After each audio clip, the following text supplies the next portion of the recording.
Hi friends, welcome back on our YouTube channel. This is the next lecture of electromagnetic field theory, in which today we will discuss about the Poynting vector. दोस्तों, एक बार फिर आपका हमारे YouTube channel पर स्वागत है। विद्युत चुंबकीय सिद्धांत का यह हमारा अगला लेक्चर है, जिसमें आज हम पॉइंटिंग सदिश के बारे में चर्चा करेंगे। In today's lecture, we will discuss about the Poynting vector and the energy density. तो आज के हमारे इस लेक्चर में हम पॉइंटिंग सदिश तथा ऊर्जा घनत्व के बारे में डिटेल में स्टडी करेंगे। So first of all, Poynting vector या पॉइंटिंग सदिश। So, Poynting vector,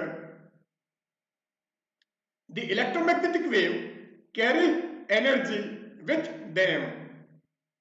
विद्युत चुंबकीय तरंग अपने साथ सदैव ऊर्जा लेकर जाती है।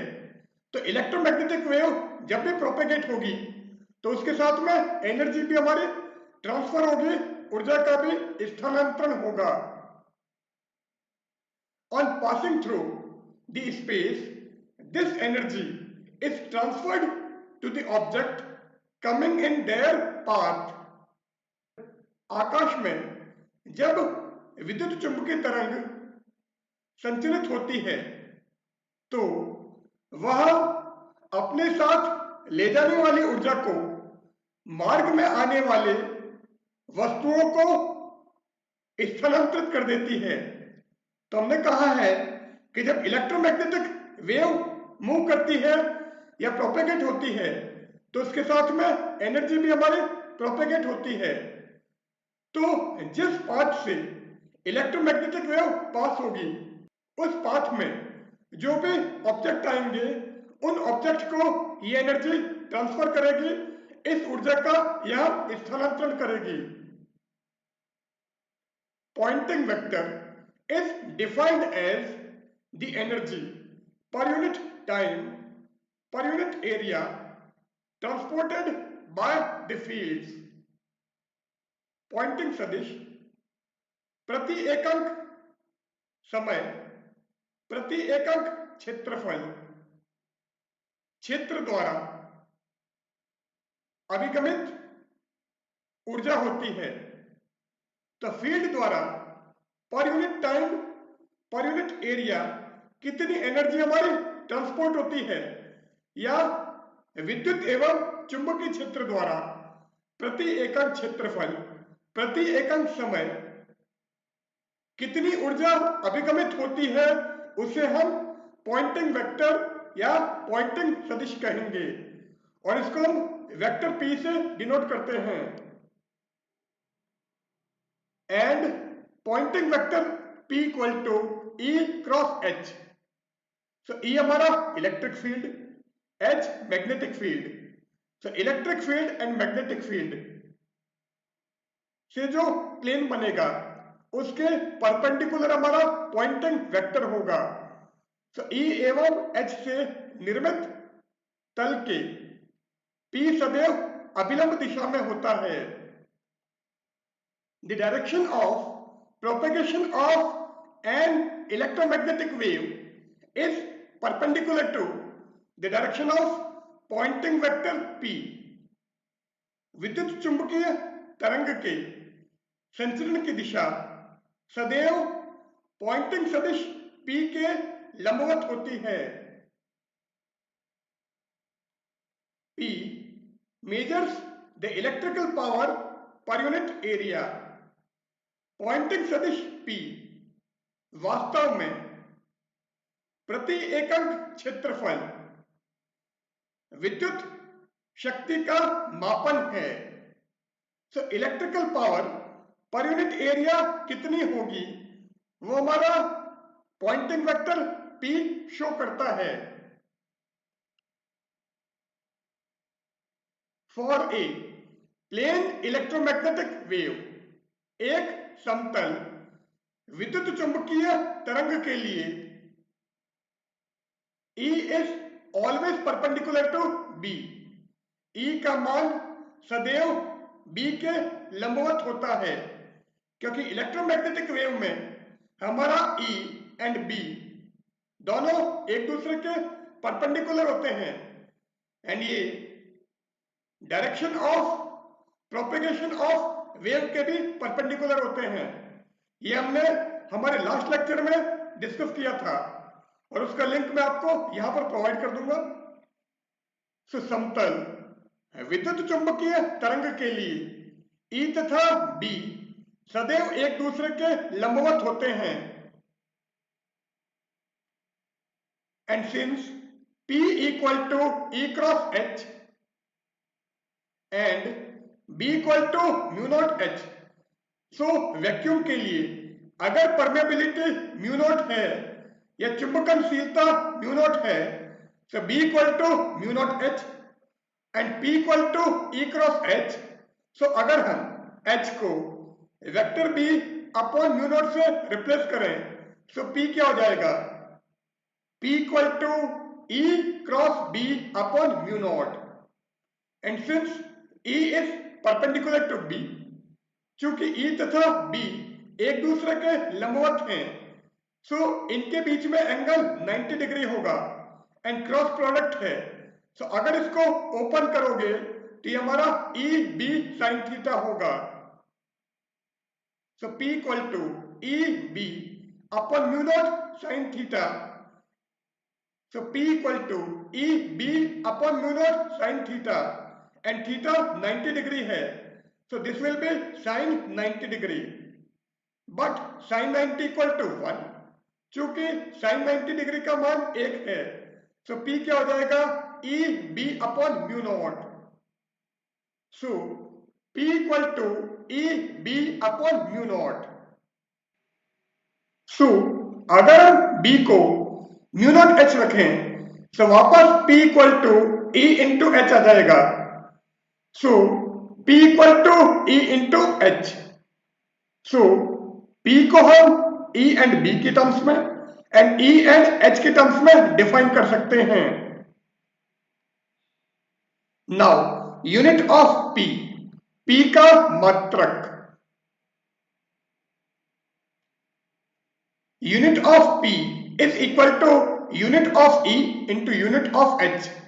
सो P का मात्रक E के मात्रक तथा H के मात्रक के गुणनफल के बराबर होगा एंड E का यूनिट क्या होता है? वोल्ट पर मीटर एंड H का यूनिट एम्पियर पर मीटर। सो E का मात्रक वोल्ट प्रति मीटर, H का मात्रक एम्पियर प्रति मीटर है, सो P की यूनिट क्या आ जाएगी? Volt into ampere per metre square and volt into ampere watt होता है, सो P की यूनिट हमको मिलेगी वॉट पर metre square. So the unit of P will be watt पर मीटर स्क्वायर या P का मात्रक वॉट प्रति मीटर स्क्वायर होगा। In this way the Poynting vector can also be defined as the power पर यूनिट एरिया। इस प्रकार Poynting सदिश प्रति एकक क्षेत्रफल शक्ति द्वारा परिभाषित किया जाता है। तो आप P को वॉट पर मीटर स्क्वायर या पावर अपॉन एरिया से डिफाइन कर सकते हो। So Poynting vector can also be defined as the power पर यूनिट एरिया। अतः पॉइंटिंग सदिश प्रति एकक क्षेत्रफल शक्ति द्वारा परिभाषित किया जाता है। This is also known as flux vector. इसे हम फ्लक्स सदिश भी कहते हैं। तो फ्लक्स वेक्टर और पॉइंटिंग वेक्टर दोनों हमारे सेम हैं।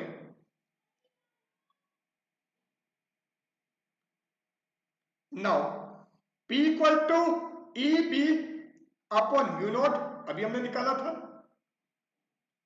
And C equal to E upon B। So electric field and magnetic field intensity का जो रेशियो है वो हमारा वेलोसिटी ऑफ इलेक्ट्रोमैग्नेटिक वेव है। So the velocity of electromagnetic wave can also be defined as the ratio of the electric field intensity and the magnetic field intensity। तो विद्युत क्षेत्र की तीव्रता एवं चुंबकीय क्षेत्र की तीव्रता का अनुपात विद्युत चुंबकीय तरंग का वेग है, जिसे हम c से निरूपित करते हैं। So P equal to E B upon mu naught. अब हम क्या करते हैं, इस इक्वेशन से और इस इक्वेशन से E को एलिमिनेट करते हैं। तो अगर आपको E को एलिमिनेट करना है तो उसके लिए हम E को C इंटू बी यहां से यहां पर रखें। तो अगर आप यहां पर E की जगह C इंटू बी रखोगे तो P equal to C B into B upon mu naught.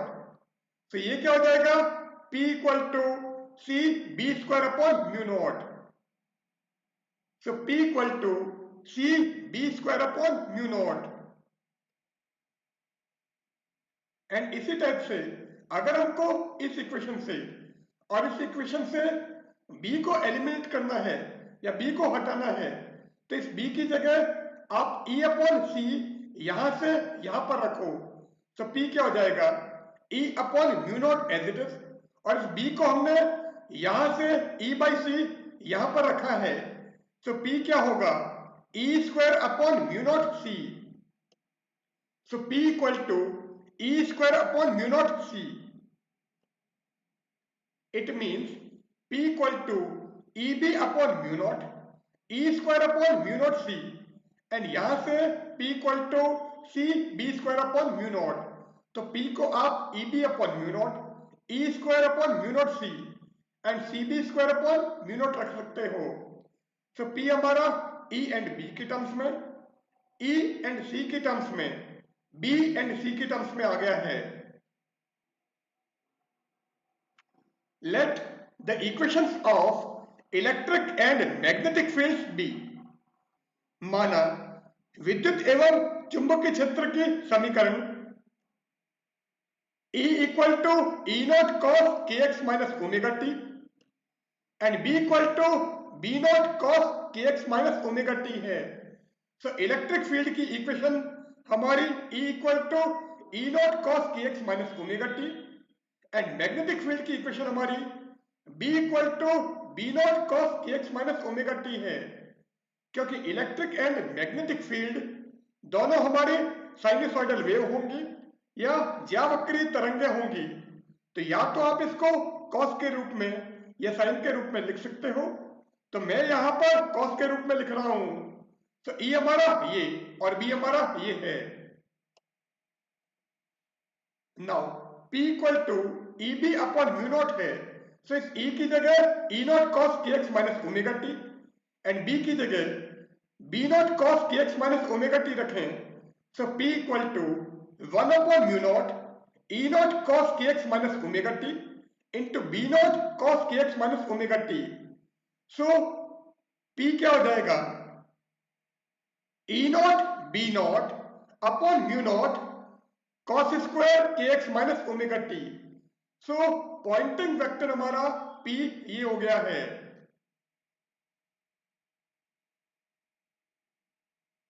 Now the average value of Poynting vector over a complete cycle. तो एक पूरे चक्र के लिए पॉइंटिंग सदिश का औसत मान P average is equal to 1 upon T integration 0 to t P dt and P की वैल्यू अभी हमने निकाली है E naught B naught upon mu naught cos square के एक्स माइनस ओमेगा टी। तो आप इस P की जगह ये वैल्यू रखते हो तो P एवरेज क्या हो जाएगा, 1 upon T integration 0 to T E naught B naught upon mu naught cos square के x minus omega t dt। Now E naught B naught upon mu naught ये कांस्टेंट है, ये इलेक्ट्रिक फील्ड की maximum value, ये magnetic field की maximum value और a permeability of free space.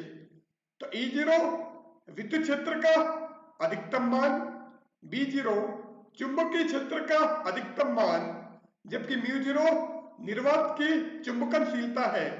तो ये सारी वैल्यू हमारी कांस्टेंट हैं, इसलिए इनको हम इंटीग्रेशन से बाहर ले लेते हैं। तो P एवरेज क्या आ जाएगा, E0 B0 upon μ0 T integration 0 to T cos square kx minus omega t dt। And अगर आप cos स्क्वायर थीटा का एवरेज वैल्यू निकालो या औसत मान निकालो तो वो हमारा 1/2 होता है। It means integration 0 to T cos square kx minus omega t dt equal to T/2। So integration 0 to T cos square kx minus omega t dt equal to T/2। तो हम क्या करते हैं, इसकी जगह T/2 रख देते हैं। तो P एवरेज क्या होगा, तो P average equal to E0 B0 upon μ0 T, और ये हमारा T/2 हो गया। अब क्या करोगे, इस T से T को कैंसिल करो। सो P एवरेज क्या होगा, E0 B0 upon twice μ0। So P average is equal to E0 B0 upon twice μ0 and P equal to EB upon μ0 था। सो अगर आप ये वैल्यू काम में लेते हो, सो P एवरेज हमको E0 B0 अपॉन ट्वाइस μ0 मिल रहा है।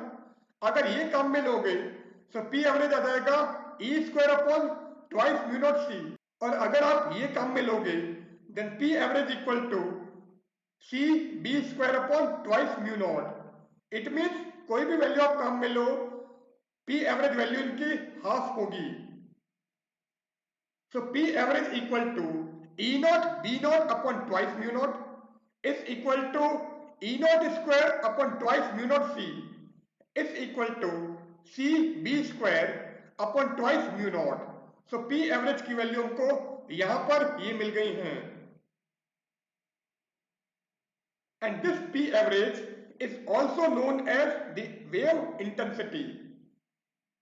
पॉइंटिंग सदिश का यह औसत मान तरंग की तीव्रता कहलाता है। सो वेव इंटेंसिटी, यह तरंग की तीव्रता वास्तव में पॉइंटिंग सदिश का औसत मान है।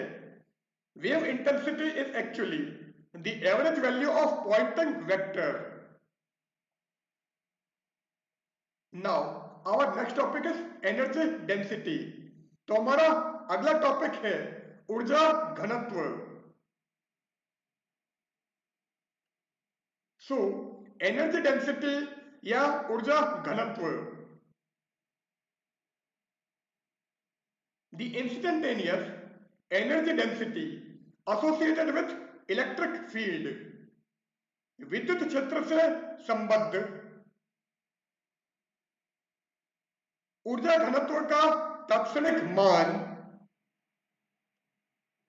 UE is equal to half epsilon naught E square, and the instantaneous energy density associated with magnetic field तथा चुंबकीय क्षेत्र से संबद्ध ऊर्जा घनत्व का तात्क्षणिक मान U magnetic equal to B square upon twice μ0। Now अगर आपको टोटल एनर्जी डेंसिटी लेनी है, कुल ऊर्जा घनत्व लेना है, तो हमको UE एंड UM को ऐड करना होगा। Since C equal to E/B, तो C की वैल्यू हमारी ये है। इट मीन्स इस B को हम E/C रख सकते हैं। तो U मैग्नेटिक क्या हो जाएगा, E/C whole square divided by twice μ0, और ये क्या होगा E square upon twice μ0 C square। Here C is the velocity of electromagnetic wave which is equal to the velocity of light। चूंकि C यहां विद्युत चुंबकीय तरंग का वेग है तथा विद्युत चुंबकीय तरंग का वेग प्रकाश के वेग के बराबर होता है, तो c की वैल्यू हमने 1/√μ0 प्रूव की हुई है। सो अगर हम c की जगह 1/√μ0 रखें, इट मीन c स्क्वायर हमारा हो जाएगा 1/μ0 so um equal to e square upon twice mu naught, ये हमारा एज इट इज, और c स्क्वायर की जगह हम 1/μ0 रखेंगे, तो c स्क्वायर हमारा डिनोमिनेटर में है या हर में है, इसलिए ये वैल्यू हमारी न्यूमिनेटर में या अंश में चली जाएगी। So um equal to e square upon twice mu naught into mu naught epsilon naught. अब एक म्यू नॉट से म्यू नॉट कैंसिल कर दो, सो um क्या होगा, half epsilon naught e square, and ये जो half epsilon naught e square है, ये हमारा instantaneous energy density associated with electric field या विद्युत क्षेत्र से संबद्ध तात्क्षणिक ऊर्जा घनत्व है, तो इसको हम ue लिख देते हैं। So this is ue, it means um is equal to ue। तो विद्युत क्षेत्र से संबद्ध तात्क्षणिक ऊर्जा घनत्व का मान चुंबकीय क्षेत्र से संबद्ध तात्क्षणिक ऊर्जा घनत्व के बराबर होता है। So ue equal to um। Thus, in the electromagnetic wave, the instantaneous energy density associated with electric field is equal to the instantaneous energy density associated with magnetic field। इस प्रकार विद्युत चुंबकीय तरंग में विद्युत क्षेत्र से संबद्ध तात्क्षणिक ऊर्जा घनत्व का मान चुंबकीय क्षेत्र से संबद्ध तात्क्षणिक ऊर्जा घनत्व के बराबर होता है। Thus, in a given volume of electromagnetic wave, the energy is equally shared by the electric and magnetic field। इस प्रकार दिए गए आयतन में विद्युत चुंबकीय तरंग की ऊर्जा विद्युत क्षेत्र तथा चुंबकीय क्षेत्र द्वारा समान रूप से साझित की जाती है। इसका मतलब किसी विद्युत चुंबकीय तरंग में जितनी ऊर्जा विद्युत क्षेत्र शेयर करेगा, उतनी ही ऊर्जा चुंबकीय क्षेत्र भी शेयर करेगा। तो जितनी एनर्जी इलेक्ट्रिक फील्ड शेयर करता है, उतनी ही एनर्जी मैग्नेटिक फील्ड भी शेयर करता है। Now the total energy density, कुल ऊर्जा घनत्व, U equal to ue plus um। अब ue की वैल्यू हमने निकाली है एंड um भी हमने निकाला है। नाउ ue हमने half epsilon naught e square निकाला है एंड um हमारा b square upon twice mu naught है, और हमने कहा है कि ue एंड um की वैल्यू बराबर है। सो आप चाहो तो इस ue की जगह half epsilon naught e square and um की जगह भी अगर half epsilon naught e square रखें, तो u क्या हो जाएगा, इप्सिलॉन नॉट e स्क्वायर, और अगर um की जगह हम ये और ue की जगह भी ये रखें, तो u क्या हो जाएगा, b square upon mu naught. So अगर आप ue एंड um दोनों की जगह half epsilon naught e square रखोगे, then u equal to epsilon naught e square, and अगर हम ue एंड um दोनों की जगह b square upon twice mu naught रखेंगे, so u equal to b square upon mu naught. Now the average value of total energy density over a complete cycle, तो अब एक पूरे चक्र के लिए कुल ऊर्जा घनत्व का औसत मान, सो u की वैल्यू का अगर हम कंप्लीट साइकिल के लिए एवरेज निकालें तो वो क्या होगा, so u average equal to 1/t integration 0 to t u dt। And u हमारा एप्सिलॉन नॉट ई स्क्वायर और B square upon mu naught है। सो अगर हम u की जगह एप्सिलॉन नॉट ई स्क्वायर रखें तो u average equal to epsilon naught upon t integration 0 to t E square dt। Now u average अभी हमने ये निकाला है and e equal to E naught cos kx minus omega t. So अगर हम यहां से e की वैल्यू यहां पर रखें तो u एवरेज क्या होगा? So u average equal to epsilon naught upon t integration 0 to t e naught square cos square kx minus omega t dt। अब क्या करोगे? इस e naught square को बाहर ले लो। So u average equal to epsilon naught e naught square upon t integration 0 to t cos square kx minus omega t dt। But integration 0 to t cos square kx minus omega t dt equal to t by 2, क्योंकि cos square kx minus omega t का average value half है। It means integration 0 to t cos square kx minus omega t dt हमारा t by 2 होगा। तो यहां पर हम t by 2 रख देते हैं। So u average is equal to 1 upon t epsilon naught e naught square into t by 2। Now इस t से ये t कैंसिल कर दो। So u average equal to half epsilon naught e naught square. So u average की value हमको epsilon naught and e naught के terms में ये मिल गई है। और अगर आप mu naught and B naught के टर्म्स में निकालोगे तो u एवरेज क्या होगा? क्योंकि u हमारा B square upon mu naught है। सो अगर आप u average equal to 1 upon t integration 0 to t u dt में अगर u की जगह ये रखोगे तो u एवरेज क्या होगा? This will be B naught square upon twice mu naught. इसका मतलब इसका हाफ। और अगर इलेक्ट्रिक फील्ड के टर्म्स में लोगे तो epsilon naught E naught square का half means total energy density का हाफ हमारा एवरेज एनर्जी डेंसिटी होगी। So u average equal to half epsilon naught e naught square and this is equal to b naught square upon twice mu naught and p average equal to e naught b naught upon twice mu naught is equal to e naught square upon twice mu naught c is equal to c b naught square upon twice mu naught है। इसका मतलब यहां पर b naught square upon twice mu naught की जगह हम u average लिख सकते हैं। सो अगर आप यहां पर B naught square upon twice mu naught की जगह u एवरेज लिखोगे सो p एवरेज क्या हो जाएगा?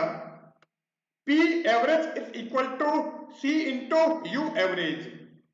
इट मींस वेव की इंटेंसिटी हमारी velocity of electromagnetic wave and average value of energy density के प्रोडक्ट के बराबर होती है।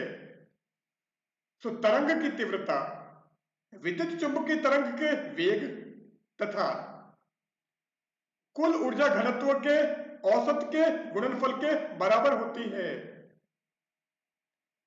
Thus, the intensity of the electromagnetic wave is equal to the product of the average energy density and the speed of light। इस प्रकार विद्युत चुंबकीय तरंग की तीव्रता औसत ऊर्जा घनत्व तथा प्रकाश के वेग के गुणनफल के बराबर होती है। So here we end our session.